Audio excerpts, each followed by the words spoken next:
Get ready to enter the Thrivetime Show. 3, 2, 1, boom!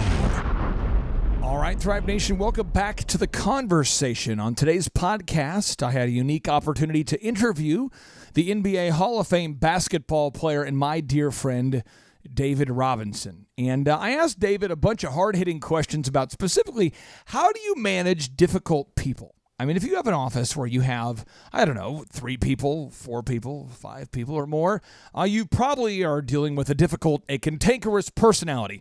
Somebody who refuses to do what they're supposed to do. So how do you deal with that kind of person? And so, I didn't hold anything back. I asked David Robinson, the Admiral, the guy who played basketball with the, such personalities as Dennis Rodman, how he was able to win 2 NBA championships and 2 gold medals for the U.S. Olympic team. I mean, how did he deal with difficult people? And then obviously outside of the basketball or off the court, David Robinson has actually had more success off the court than on the court. And so as an executive now, as an investor, as an entrepreneur of several multi-million-dollar companies with the Admiral Fund, how did David Robinson manage difficult personalities who refuse to follow systems? So without any further ado, my interview with David Robinson. Managing difficult people, and in an ethical way, because you are known as an expert on ethics. I don't know about that, but well, you've carried yourself in an ethical way for a long time. So, thanks. And so specifically, you today now you've run the Admiral Capital Fund. Yeah. You also started the Carver Academy, and you also played in the NBA for 14 seasons. A long time. And so I'm going to speculate that you've dealt with some difficult personalities. Once or twice, I've had to deal with a few of them. Yes.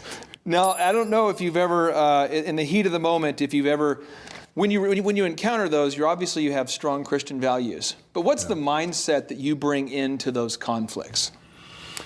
Well, I mean, I think you always have to remember that your Christian values are your own. You can't force that on the other people that come into your organization. What I think is the key is that you build a culture so that they know what to expect. And once they come in, you build a level of expectation, and then if they meet it, great. If they don't, that's fine. Probably the best example for me is looking with the Spurs when I played basketball, and we brought in a guy like Dennis Rodman, for example. And Dennis is a very unique character. Yeah. He's not your he's not your fall in line, do everything you ask him to do kind of a guy. Really runs to the beat of his own drum, but there are certainly a lot of things he brings to the table that are outstanding. He's the best he does in certain areas. Yeah. They're the best there is. So you have to learn how to incorporate that into your team without detracting from what you're trying to accomplish in the big picture. And I think as it relates to the basketball, the average American business today, at least 90% of all the businesses in our country have 10 employees or less. Mm. And how many Spurs were there on the team at any given time? 12 to 15. Yeah. 12 to 15 Spurs. So it's kind of similar to a small business. And let's say that Dennis Rodman, and in every business we have a superstar salesman. He can just get it done, but he might be kind of difficult in certain areas. Right. And Dennis was clearly the best rebounder the game had seen. Right. And everybody has their own thing. How do you, when you're managing these people, how do you manage somebody without bringing emotion to it? Right then in the heat of the battle, when there's a situation where, and I'll just give you an example, in small businesses all across the country, they have an employee working the front desk and they say something crazy, or a sales guy that flies off the handle and says something crazy to his boss. Or how did you when you were in the NBA, and how do you now take the emotion out of that situation right when the battle's happening? What do you do? I don't think you take the emotion out. Okay. The emotion is important because the emotion shows people that you care about what you're doing and you care about your organization and that you care about them. I mean, if you're emotionless, it doesn't make them feel too much like you care about what's going to happen to them. So I think you just have to temper that emotion and always understand that they are feeding off of you. You're the leader. You're setting the tone. So if you act wrong, you've got to expect them to start acting wrong. With children, same way. So they're going to watch you. They're going to.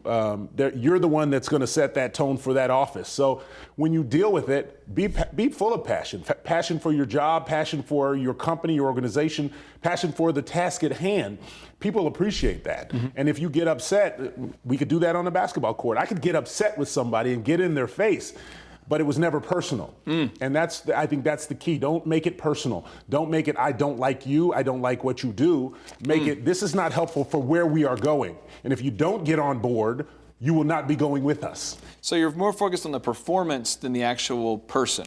Absolutely. In every circumstance, you're focused on the goal at hand, and you're focused on trying to improve that person. You're trying to take that person a step further.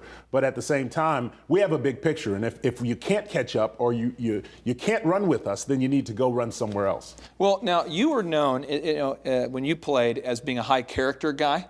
And you and AC Green were one of the few players that my parents let me cheer for. Okay. But there would be heated passion moments during these games. But I don't ever remember you getting technicals for cursing or throwing a ball into the stands. I don't recall. I mean, you never did that. I'm very glad you don't recall any of those times.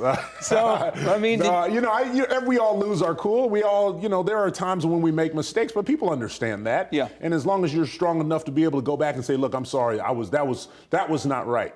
Now, my passion for what was going on, that's what I'm focused on. Okay. So, we can't worry about making mistakes. We're going to make those. But at the same time, if we can keep our minds focused on the goal, if we stay in tune with where we're going, we know the direction. That's what leaders do. Leaders set a tone, leaders set direction, and leaders carry everyone else to that place. And so that's why you take your most talented people, and they have got to be on the same page with you.